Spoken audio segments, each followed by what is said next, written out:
Sheldon me fait des grimaces. George, au secours! Sheldon va mourir! Sheldon va mourir! En raison d'un incident matinal, Sheldon est arrivé à l'école en retard pour la première fois. L'enseignant demande la raison de son retard. Je me suis étouffée avec une saucisse. Elle était grosse? À peu près grosse comme ça.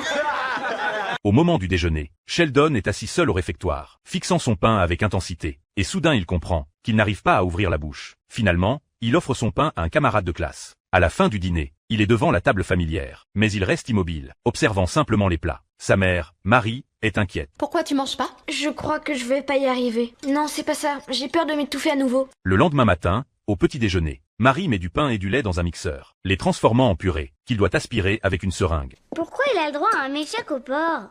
Cette méthode a fonctionné pendant plusieurs semaines, mais George pense que cela ne peut pas durer. Tout ça, c'est ma faute. Je lui ai dit de se dépêcher de manger l'autre jour et maintenant, il est en train de dépérir. Tu n'y es pour rien, ça va pas durer. Les deux parents emmènent Sheldon au centre de psychologie. Le psychologue est complètement impuissant, ignorant comment s'occuper de cet enfant de 10 ans. Les parents discutent avec le psychologue. Sheldon, dans la salle d'attente, ouvre un manga de X-Men au hasard et est instantanément attiré par l'histoire. Il profite de l'absence de monde pour quitter discrètement le bâtiment et se rendre dans la rue. Il trouve alors une boutique de manga dans la ville. Dans la boutique, il rencontre son camarade de classe Dan. Voyant Dan mâcher une pastille de réglisse, Sheldon observe intensément cette confiserie. Et soudain une idée lui vient à l'esprit. Si un super-héros veut devenir un vrai héros, il doit surmonter ses peurs. Il prend la confiserie et l'avale. Le soir, Dan ramène Sheldon à la maison. Et on peut voir au loin 2 voitures de police, garées devant sa porte. Cette action illégale provoque une remontrance sévère de la part des parents. Le lendemain matin, la mère, Marie, se dirige directement vers la boutique de manga. Est-ce que c'est vous qui avez vendu ça à mon fils? Je sais pas, c'est qui votre fils? C'est le gamin assis dans le coin.